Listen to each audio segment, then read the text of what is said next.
l'homme est la route de l'Église, a dit le Saint-Père, le pape Jean-Paul II. L'Église rejoint l'homme dans ses peines, ses joies, ses espoirs et ses craintes. Là où il y a le malade, l'orphelin, l'oublié, le laissé pour compte, là aussi agit l'Église. Dieu est présent à travers des hommes et il agit avec des hommes. Pour notre émission de ce dimanche, rendons-nous à l'hôpital de la Caritas de Port-Bouët où nous découvrirons comment l'Église s'occupe de ces personnes, de ces marginalisés. Ensemble, allons à la découverte du centre médico-social de Port-Bouët, une structure sanitaire de l'Église catholique dans le diocèse de Grand-Bassam.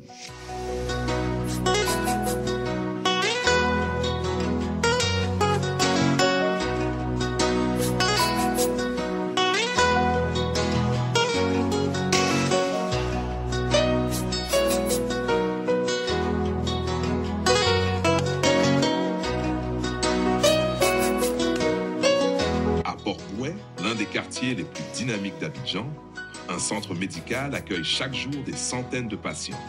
Ici, pas de façade clinquante. Ce n'est ni un hôpital de prestige, ni une clinique privée.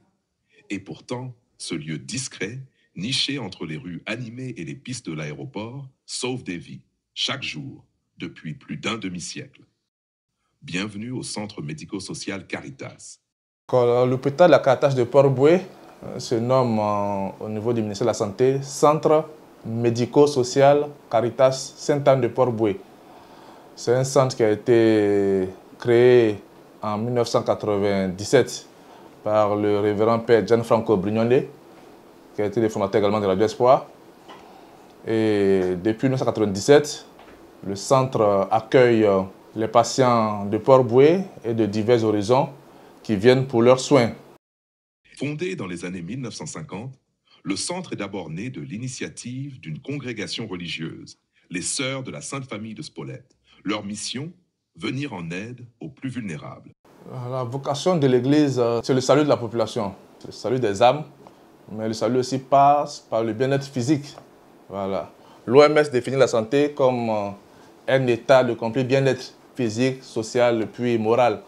Voilà. Donc tout cela entre également dans la vision de l'Église qui recherche l'épanouissement de l'homme, qui recherche le salut intégral de l'homme. Dans tous les domaines où l'homme se sent malade, où l'homme se sent déprimé, où l'homme se sent indigent, l'Église est au devant. Alors les pionniers de la Caritas de Port-Bouët ont développé l'aspect social de la Caritas comme conventionnel que tout le monde connaît, le soutien aux indigents. Mais ils ont eu la nécessité de pouvoir ouvrir le centre de santé parce que le besoin en santé se faisait pressant. Et ce n'est pas tout le monde qui avait les moyens également d'aller se soigner dans les hôpitaux publics ou même dans les cliniques environnantes. Donc le père Gianfranco et son équipe ont ouvert ce dispensaire. Au départ, c'était un dispensaire. Et puis progressivement, les choses se sont améliorées pour que la médecine se rapproche de la population et que les fidèles, les patients ne se prennent pas trop pour des soins. Parce que quand un patient court d'hôpital en hôpital, souvent il est démotivé et puis il arrête les soins. Quand tous les soins sont centralisés dans une même zone, c'est plus facile pour le malade de se prendre en charge et puis de se traiter. Donc c'est pour ça que l'Église a ouvert ce centre-là. Et puis bon, tous les centres professionnels ont la même vocation, aider la population à se soigner à moins de coûts et avec des soins beaucoup plus humanisés. La double vocation de l'homme à la tête de ce centre est éloquente. Prêtre de formation, médecin par choix, il incarne à lui seul l'esprit de Caritas. Dans un pays où les parcours sont souvent tracés d'avance, il a choisi d'en dessiner un nouveau. Bravant les doutes, les contraintes, les longues années d'études, il est allé jusqu'au bout de sa mission. Soigner le corps, sans jamais oublier l'âme. J'ai soutenu ma thèse en février 2018. Donc, ça me calcule, ça fait combien? 6 ans, hein? Bientôt 7 ans. Bientôt 7 ans, voilà, bientôt 7 ans. C'est un jeune médecin. Et au niveau du sacerdoce, je suis prêtre depuis 2004, donc ça fait 21 ans que je suis prêtre. Et mon parcours de prêtre a commencé à Beauville, dans un village qu'on appelle Araguier, où mon papa était enseignant. Et on recevait régulièrement la visite du curé qui venait pour la pastorale, qui venait régulièrement dans le village pour les célébrations. Il nous visitait régulièrement. Et sa simplicité de vie, son dynamisme, puis son ardeur évangélique m'a marqué. Et j'ai voulu devenir prêtre comme lui. Et sur l'orthopédie séminaire de Bergerville, j'ai fait le parcours classique jusqu'en 3e. Ensuite, le moyen séminaire de Yopougon, où j'ai été affecté d'abord en seconde A, et parce que je voulais devenir prêtre. Si je voulais faire la seconde C, je sortais du séminaire pour aller dans un lycée. Moi, je ne voulais pas aller dans un lycée, je voulais forcément devenir prêtre. Donc, c'est le moyen séminaire en seconde A. Et fort heureusement, dès qu'il arrive en seconde A, on ouvre le séminaire aux non-séminaristes. La seconde C qui est ouverte. Donc, j'approche le directeur pour dire que mon père, monsieur, moi, je vais faire la seconde C. Donc, il a pris mon bulletin, il a regardé, il a dit ok, c'est possible. On était 4 ou 5 comme ça, dont le père Acré-Ange, le père Don Landry, aumônier de Pougon. Voilà, on était avec un père de San Pedro, s'appelle Adokoye René. On était 4 ou 5 comme ça, à faire la seconde C. Alors qu'on était affecté en seconde A, on a fait le parcours jusqu'en terminale. Et en terminale, c'est le carrefour. Voilà, il faut décider de rentrer au grand séminaire ou bien de se chercher. Voilà, donc j'étais en discussion avec mon directeur spirituel, qui était le père Paul Banga Roger, qui était notre professeur aussi, au moyen séminaire. Je lui ai dit, mon père, c'est vrai que je vais être prêtre, mais bon, je vais être médecin aussi. Et il dit qu'il sait, il connaît mes compétences scientifiques, etc. Mais si je vais être prêtre, c'est au grand séminaire qu'on s'en va. Donc, on a fait le choix. J'ai choisi le grand séminaire. Je suis rentré au grand séminaire, j'ai fait le parcours jusqu'à Anyama. J'ai fait à Badien, et puis à Nyama. Et puis après à Nyama, on m'a fait comme vicaire du père Vanga encore à Prodomo. Et ça fait 3 ans avec lui qu'il m'a fait appel un soir. Il m'a dit, voilà, on a besoin d'un prêtre médecin à l'hôpital d'Ayamé, qui est dirigé par le diocèse. Est-ce que ton affaire de médecin ça t'intéresse toujours? J'ai dit, bon, je pense que si c'est possible, c'est encore possible, je vais essayer. C'était pas facile, parce que le grand séminaire, c'est la littérature, la philosophie, la théologie, les grands discours, la grande littérature. Donc, retourner encore, surtout au tronc commun. En ce temps, c'était le tronc commun. Ça veut dire que depuis quelques années, le tronc commun est fermé. C'était le tronc commun. C'était pas facile. Je me rappelle mes premiers cours, quand j'étais arrivé, je ne comprenais plus rien. Les mathématiques, j'ai oublié que 1 moins 1 plus 1 égale à combien, tout ça était perdu dans ma tête. Mais bon, je me suis mis à jour. J'ai bossé avec mes amis de promotion, dont Dr Lassi et puis Dr Akazeni, un bon petit groupe avec qui je bossais, qui m'ont soutenu, qui m'ont permis de me mettre à jour et puis bon, de me recycler. Et avec la grâce de Dieu, les prières, les chrétiens de Grand Bassam, tous les chrétiens qui me connaissaient, en tout cas, ça a porté du fruit.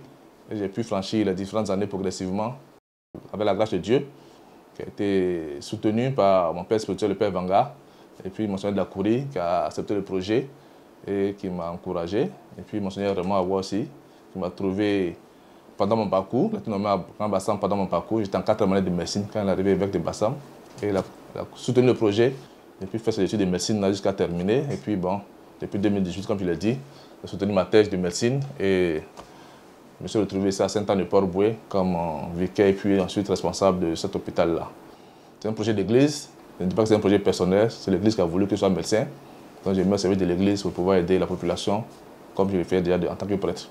J'étais affecté à la paroisse Saint-Anne-de-Port-Boué. J'étais d'abord vicaire paroissial, ensuite aumônier de certains mouvements enfants, catéchèse enfants, tout cela, je le faisais. Et puis j'assurais la charge de médecin ici à la Caritas 2 fois dans la semaine. Et la 2e année maintenant, l'évêque m'a demandé d'être responsable de la Caritas et déchargé de la actuellement, je suis seulement vicaire dominical sur la paroisse. J'assure quelques messes en semaine, mais la plus grande partie de mon temps se passe ici à l'hôpital, où je suis directeur, j'administre le centre et puis je gère un peu les relations avec le district sanitaire, avec l'évêché, voilà un peu ce que je fais. Mais la plus grande partie de mon temps se fait ici à la Caritas. Je passe mes services à la paroisse toujours, parce que je reste prêtre. Je participe aux confessions de la paroisse, aux messes dominicales, mais je n'assure pas de mouvement comme aumônier.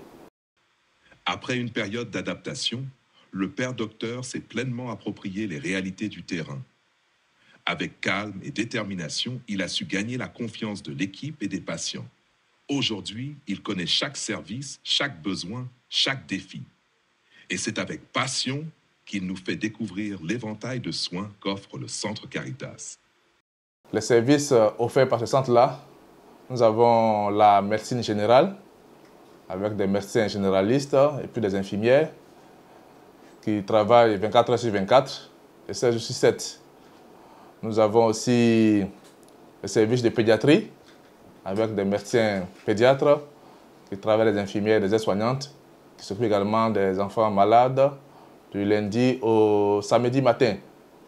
Nous avons aussi la maternité et la consultation prénatale avec des salles d'accouchement qui sont pris en charge par un gynécologue, 2 gynécologues et puis 4 sages-femmes qui se relaient pour ces différents services-là d'accouchement et de CPN, consultation prénatale.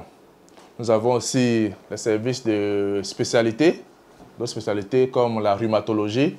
Nous avons 2 rhumatologues qui se relaient, un lundi et l'autre vendredi. Nous avons aussi le service de neurologie. Nous avons un neurologue qui intervient les mardis après-midi. Et puis la dermatologie. Nous avons 3 médecins dermatologues qui se relaient, un lundi, l'autre jeudi et le troisième le samedi matin. Et puis un service d'ophtalmologie qui est bien équipé, qui fait la plupart des examens d'ophtalmologie de référence, dont la réfractométrie, le champ visuel, et puis le fond d'œil. Nous avons également 4 ophtalmologues qui se relaient pour ces différents soins-là, tous les après-midi du lundi au vendredi, et puis les samedis matins, pour ceux qui peuvent être disponibles, le samedi matin, les médecins sont là pour les recevoir. Nous avons un service d'ORL, le médecin ORL qui vient faire la consultation d'ORL les samedis matins. Mais malheureusement, on n'a pas d'exploration, donc c'est seulement la consultation qu'il fait. Et puis, nous avons aussi un service de cardiologie. Nous avons 2 cardiologues qui se relaient également au niveau du centre, un le lundi matin, l'autre le mercredi et le troisième le vendredi.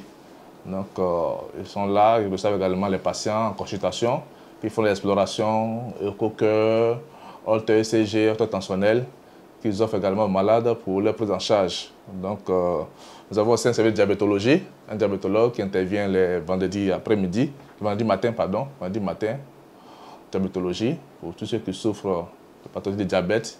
Ils reçoivent, ils donnent des conseils, ils donnent également les mesures diététiques pour aider ces patients-là à pouvoir se prendre en charge. Nous avons aussi un cabinet dentaire avec 2 médecins, 2 chirurgiens dentistes pour s'occuper des pathologies dentaires et puis les soins de kiné, les massages, la physiothérapie, etc. qu'ils essaient de faire pour soulager les patients, les aider à récupérer leur intégrité physique. Et puis nous avons aussi un service de vaccination. Nous faisons les vaccins gratuits, uniquement les vaccins gratuits, le programme élargi de vaccination. Et puis notre centre aussi a été agréé, et a toujours agréé comme centre de vaccination Covid. D'un simple foyer pour jeunes filles, Caritas est devenu un centre médico-social de référence. Aujourd'hui, Caritas accueille en moyenne plus de 100 patients par jour. En 2022, près de 30 000 passages ont été enregistrés. Nous avons aussi un service de laboratoire, un laboratoire qui est plus ou moins équipé, qui essaie de faire tous les examens possibles pour l'examen de sang, etc., l'examen d'urine, l'examen de sel, voilà, en gros les examens usuels et même les examens de spécialité, comme les marqueurs cardiaques, les marqueurs hépatiques, tout ça, nous le faisons ici.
Et puis, nous avons aussi un service d'échographie pour l'exploration cardiaque, l'exploration d'échographie.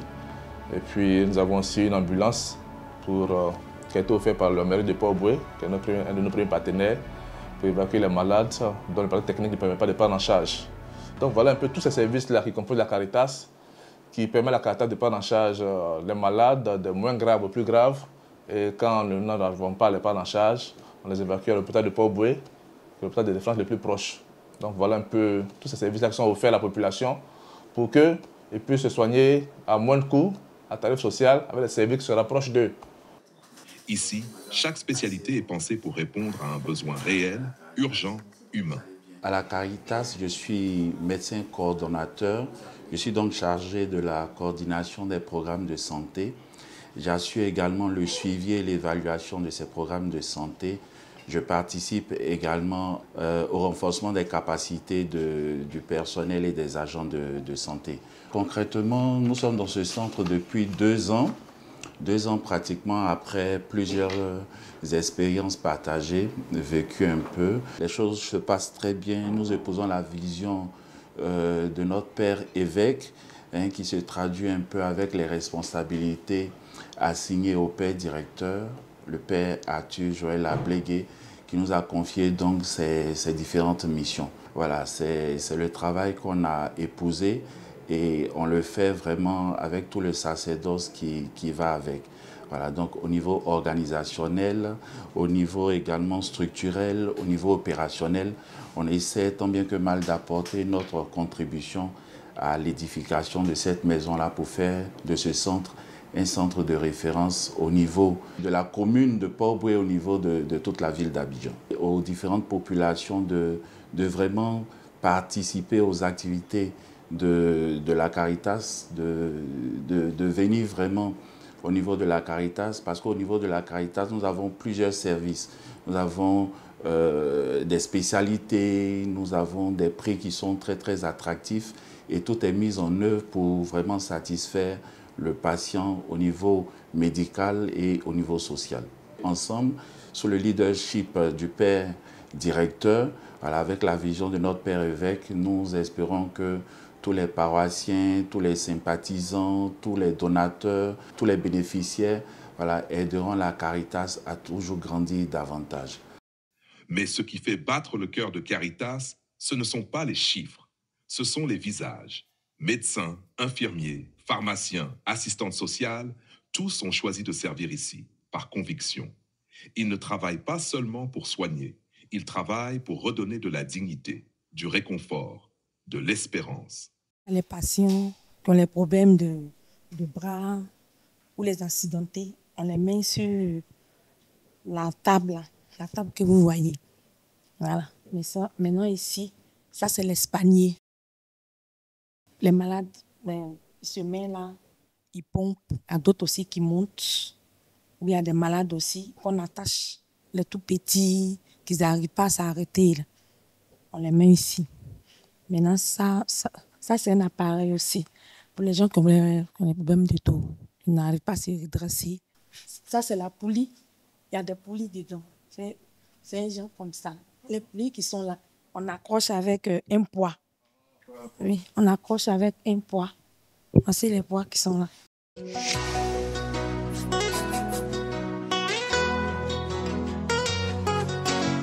Ça, ce sont les poids qui sont là. Ça, ce sont les poids. Ça, c'est l'espalier. On accroche, pas comme ça. Et puis, soit souvent, quand c'est un accidenté, il est couché sur la table. Il est couché et puis on essaie de l'attacher. On le maintient avec cette attelle-là. Voilà. Cette attelle-là. On le maintient pour ne pas qu'il bouge. On le maintient comme ça, on l'attache. Et puis le pied commence à faire le travail. Comment ça? Avec le pied qui ne bouge pas. Sur demande du père docteur, l'assistante en kinésithérapie se prête à une démonstration. Derrière la simplicité apparente de chaque geste, il y a des heures d'apprentissage, de pratique, de concentration. Ici, on rééduque sans machine sophistiquée. Tout repose sur la technique, l'expérience et surtout la patience. Chaque mouvement est une forme de langage, une promesse silencieuse, celle de remettre debout ceux que la vie a fait tomber.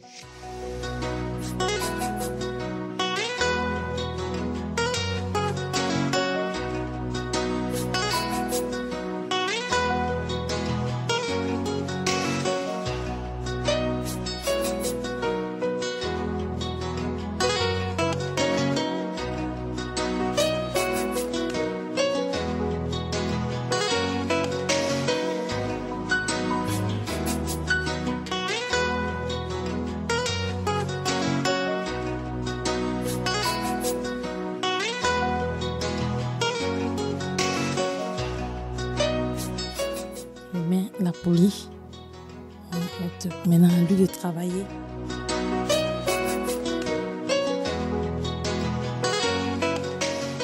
Se lève bien, ainsi de suite, comme ça.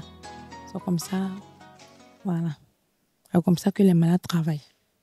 Ça travaille en bas de la fesse. Parce que souvent, il y a les accidentés quand ils viennent. Ceux qui ont le problème de genoux, qu'ils n'arrivent pas à plier, on est obligé de les mettre ici pour qu'on puisse essayer de plier, de forcer un peu. Il y a des poids, il y a des différents poids. Ce n'est pas kilos. Il y a les kilos, il y a les 5 kilos, il y a les 3 kilos, ainsi de suite. Comme ça, on met. On est obligé de renforcer les kilos par rapport à ce que le médecin nous dit de faire. Dans un contexte où la kinésithérapie reste inaccessible pour beaucoup, Caritas maintient ce service essentiel. Enfants handicapés, patients post-traumatiques, personnes âgées, chaque geste, chaque massage, chaque séance est un pas vers l'autonomie. Ça, c'est les différentes tables à massage. Quand un patient vient, on est obligé de les installer ici. Les gens se déshabillent, on met les appareils sur eux d'abord, avant de mettre l'ampoule infrarouge sur. Voilà l'ampoule infrarouge. Ça soulage tout ce qui est comme douleur jusqu'en profondeur. Après ça, on commence à faire le massage sur eux. Caritas, c'est aussi un centre social. Ici, la pauvreté n'est pas un frein à la prise en charge. L'assistante sociale reçoit, écoute, oriente. Car pour soigner un corps, il faut parfois d'abord penser les blessures de l'âme. Quand vous partez au CHU pour la rhumatologie, un rendez-vous, c'est au moins 3 mois. Voilà, à moins que vous partez aux urgences. Donc, c'est-à-dire que la Caritas fait l'effort de rapprocher les spécialités à la population pour qu'ils puissent se prendre en charge, puissent se soigner dans de bonnes conditions et à moins de coût aussi. Voilà, parce qu'on a une devise ici à la Caritas, c'est que la Caritas de Port-Boué, on ne fait pas que soigner, on prend soin de l'homme et de tout homme. Voilà, pour dire que la prise en charge est vraiment globale, spirituelle, physique et puis technique aussi. Derrière chaque soin, il y a une philosophie. À Caritas, on soigne avec rigueur, mais aussi avec le cœur. Le label Caritas, c'est un engagement. Charité, discipline, transparence. C'est le fil rouge qui relie chaque acteur du centre, chaque décision, chaque geste posé. La vocation de l'Église, c'est le salut de la population. C'est la vocation de l'Église, le salut des âmes, mais le salut aussi passe par le bien-être physique. Voilà. L'OMS définit la santé comme un état de complet bien-être physique, social et puis moral. Voilà. Donc tout cela entre également dans la vision de l'Église qui recherche l'épanouissement de l'homme, qui recherche le salut intégral de l'homme. Dans tous les domaines où l'homme se sent malade, où l'homme se sent déprimé, où l'homme se sent indigent, l'Église est au devant. Alors les pionniers de la Caritas de Port-Boué ont développé l'aspect social de la Caritas comme conventionnel que tout le monde connaît, le soutien aux indigents, mais ils ont eu la nécessité de pouvoir ouvrir le centre de santé parce que le besoin en santé se faisait pressant. Et ce n'est pas tout le monde qui avait les moyens également d'aller se soigner dans les hôpitaux publics ou même dans les cliniques environnantes. Donc le père Gianfranco et son équipe ont ouvert ce dispensaire, au départ c'était un dispensaire, et puis progressivement les choses se sont améliorées pour que la médecine se rapproche de la population et que les fidèles, les patients ne se prennent pas trop pour des soins. Parce que quand un patient court d'hôpital en hôpital, souvent il est démotivé et puis il arrête les soins. Quand tous les soins sont centralisés dans une même zone, c'est plus facile pour le malade de se prendre en charge et puis de se traiter. Donc c'est pour ça que l'Église a ouvert ce centre-là. Et puis bon, tous les centres confessionnels ont la même vocation, aider la population à se soigner à moindre coût et avec des soins beaucoup plus humanisés. Pour beaucoup, Caritas est plus qu'un centre de santé. C'est un refuge, un lieu de renaissance. Je suis M. Nguessan Alain Serge. Je viens de Yopougon, Trois-Rouges, pour venir me faire traiter ici. Alors, M. Nguessan, vous avez quitté Yopougon. Pourquoi vous êtes venu ici à Port-Boué pour vous faire traiter? C'est parce que je souffre d'un mal qu'on appelle insuffisance cardiaque. Et j'ai entendu parler de la qualité, comment on traite les gens ici. Okay. C'est ce qui m'a attiré. Alors, depuis que vous êtes arrivé ici, comment vous vous sentez, comment vous vous portez? Le traitement vraiment est bien suivi. Je me sens vraiment bien, par la grâce de Dieu. Les choses vraiment commencent à rentrer en ordre. Et comment vous trouvez le prix des prestations médicales, des consultations, tout ça là? C'est vrai, c'est du social, mais vous savez, nous les malades, on veut toujours que le prix soit un peu bas. Voilà, sinon c'est bon. Okay. Et comment vous avez trouvé l'accueil, les médecins, les aides-soignants? Ils sont formidables. Vraiment, c'est bien suivi. Le premier responsable, vraiment, a donné des ordres. Donc, je pense que ils suivent les règles, quoi. Ça va. Okay. Est-ce que vous voulez dire quelque chose, un message à lancer à tous les malades qui hésitent encore à venir ici à la Caritas, à l'hôpital de l'Église catholique? Si moi je quitte jusqu'au Trois-Rouges, le Pougon Trois-Rouges pour venir ici, c'est parce que la prestation est bien, c'est parce qu'ils s'occupent bien des clients. Sinon, j'ai dépassé la cardiologie pour venir jusqu'ici. Donc, n'hésitez pas. Si vous vous sentez mal, venez et vous serez bien traité, comme je suis aujourd'hui. Un dernier mot? Merci au responsable premier, le directeur et tous ses collaborateurs. Je leur dis beaucoup merci pour tout ce qu'ils mettent en place, ils font, les efforts qu'ils font pour nous les malades. Donc, que Dieu les bénisse. Merci, M. Nguessan. Meilleure santé à vous. Merci à vous aussi. Alors, maman, vous êtes venu accompagner Papa Nguessan. Comment vous avez trouvé les soins ici à l'hôpital de la Caritas? D'abord, il faut dire que l'accueil est bien, on s'occupe bien de vous. Et quand tu as un souci, les gens se précipitent pour vous aider. Vraiment, c'est bien. C'est ce que je peux dire. Et à l'endroit du prêtre directeur, des médecins? Le directeur, en tout cas, eux passent pour voir la salle, la propreté, l'accueil, tout. Ils mettent ça en ordre pour que tous ceux qui viennent ici puissent se sentir à l'aise. Bon, c'est bien. Ici, là, c'est bien. En tout cas, c'est bien. Alors, vous êtes venu de Yopougon. Est-ce que vous pouvez dire un message à l'endroit de tous ceux aussi qui hésitent à venir se faire traiter ici à la Caritas? Je veux dire que ne faut pas hésiter. Si nous, on s'est déplacé de Yopougon ici, c'est qu'il y a du bon ici. Il y a du meilleur ici. Et ce sont les humains qui ont la main sur le cœur qui sont ici. Ils accueillent bien, ils traitent bien, ils ont le souci des malades. Donc, je veux dire qu'ils n'ont qu'à venir. Il faut pouvoir avoir peur. Malgré son efficacité, Caritas fait face à des défis quotidiens. Manque de place, vétusté des locaux, besoin de matériel, surcharge de travail. Le personnel fait des miracles avec peu.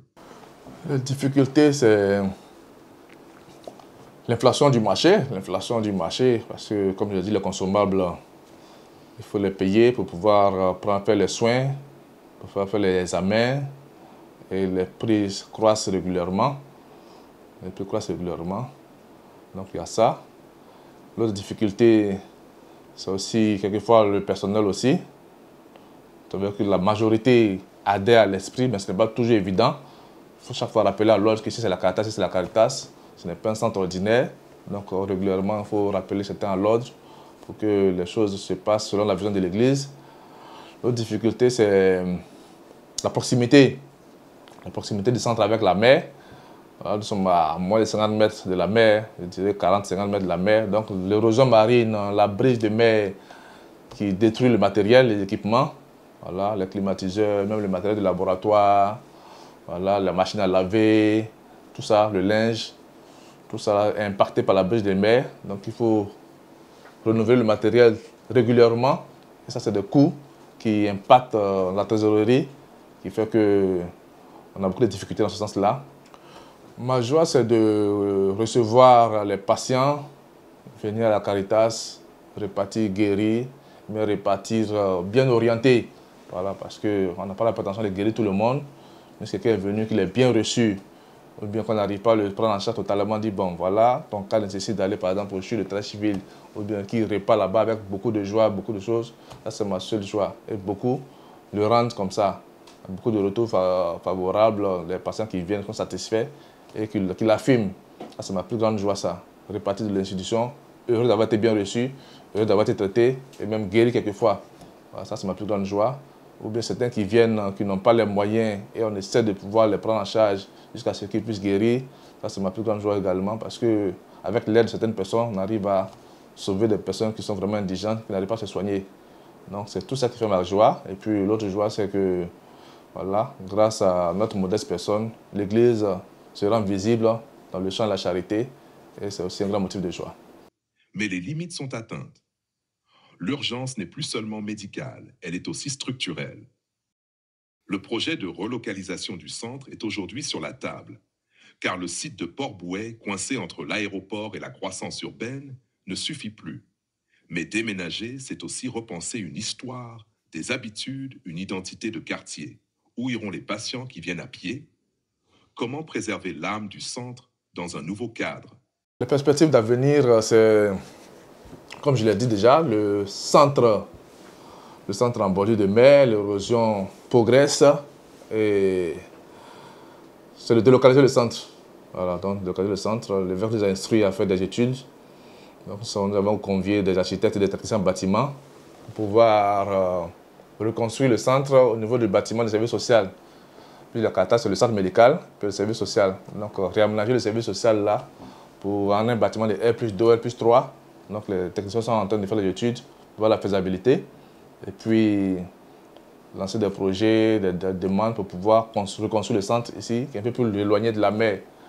Parce que construire le centre en dehors du centre de Port-Bouët, ça perd la connotation de Caritas comme au centre de la ville, comme phare du service social de l'église de Grand Bassam. Donc voilà un peu cette perspective d'avenir-là. Et puis, la perspective, c'est aider à l'amélioration de la condition de vie des travailleurs. Voilà, parce qu'ils investissent beaucoup et trouver encore des moyens, des ressources pour que les conditions de vie et de travail soient beaucoup plus améliorées, pour que les prestations soient toujours encore optimum pour la satisfaction des malades. Donc voilà un peu les grandes perspectives et les grands défis de la Caritas. Caritas est bien plus qu'un centre médical. C'est la preuve vivante qu'on peut allier compétence et compassion, foi et professionnalisme. Mais pour que cette mission continue, elle a besoin de relais, de partenaires, d'hommes et de femmes qui croient encore que la santé est un droit pour tous. Le Centre Caritas est prêt à écrire un nouveau chapitre. Ensemble, écrivons-le.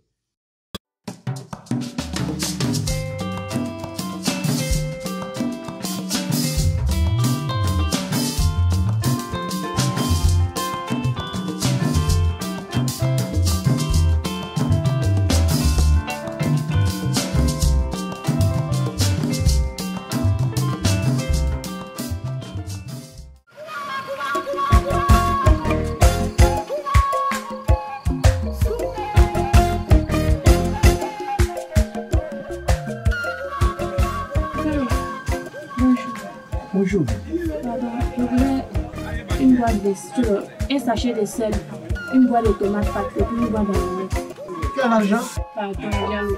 Mes enfants m'ont rien mangé depuis. Tu dois payer Aïcha. Vous me devez déjà 1000 francs, Aïcha. Pardon. Désolé, tu dois payer. Tu dois payer.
se oyo ya kikemikile Niasanga nyoni wanyo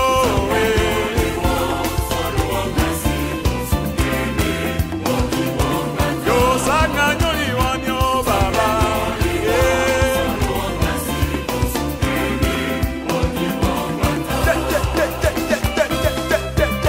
Ewe l'RRV Sou Yam so golo Sou nyomo Sou nyomba Naire Naire Naire Ewe Sentiario gasu ya kikemyo Senfononi wo ya kikemyo Senperionzo wa ya kikemyo Jésus mo ekoye Senkonyo unde ya kikemyo Senpakirio nyu ya kikemyo Sentoni wa soin ya kio Jésus mo ekoye Anyama suma minu ye Anyama suma minu Suma minu ye Anyama suma minu ye Suma minu Yaki suma minu Baba ye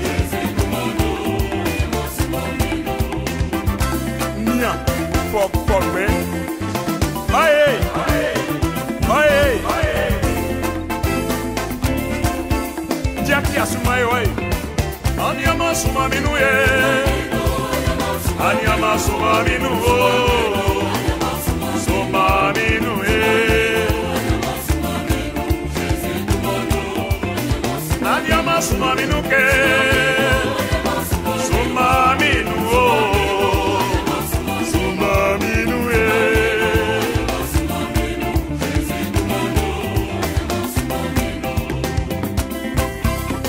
Anyamamu e kaebonu e osrakumba e kloeun e adianu aseklama e sie e wasu lo fawe yami ngwadi be kambe primao Anyama suma minu e Suma minu o Anyama suma minu e Sao Yo anyama suma minu e Suma minu o Jésus nous manu ni amae Lagi Jésus nous manu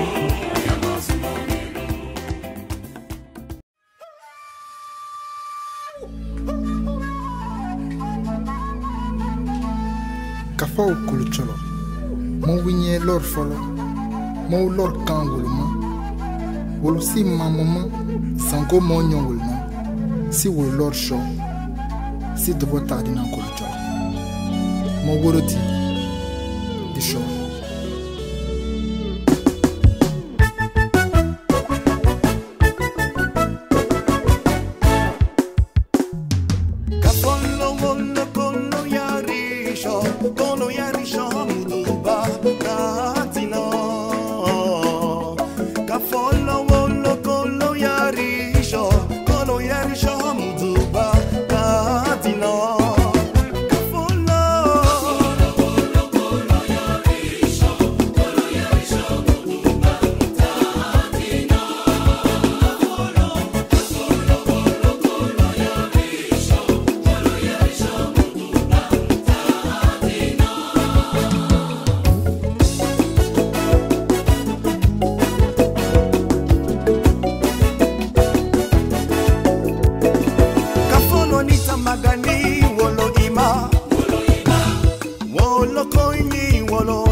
Otomiga en Camboua, elle est en bas mais qui m'a dit, Okmeyi, Wamboniye. Otomiga en Camboua, aïe, elle est en bas mais qui m'a dit, Okmeyi, Wamboniye. Otomiga en Camboua, elle est en bas mais qui m'a dit, Okmeyi, Otomiga en Camboua, Mesae.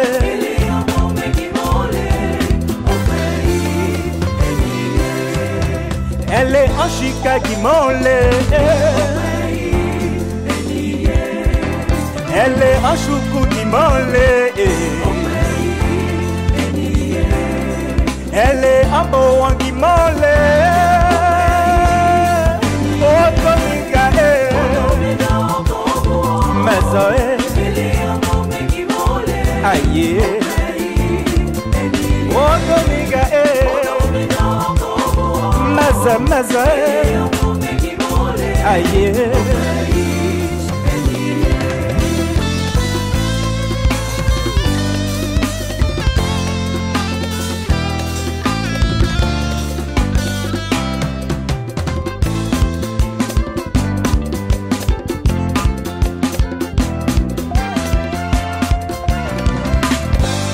Otomiga kake hanubua, ele bofwangima, ele shukugima, aye no boniye, o amboniye, nuye, ambujuna aye, nuye. Otomiga kake hanubua, ele bofwangima, ele shukugima, aye no boniye, o amboniye, nuye, ambujuna aye. Nous y boubouler en so boubouté aïe ben yamboué mi bon wamboniye nous y ambounié tout amboujuna aïe nous y amboujuna aïe nous y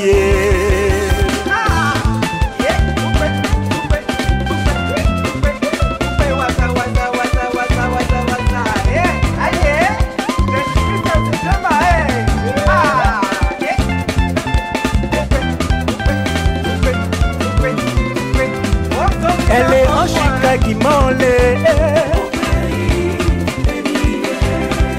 elle est en Choukoudimolé, elle est en Boangimolé, Otomiga, Mesoé.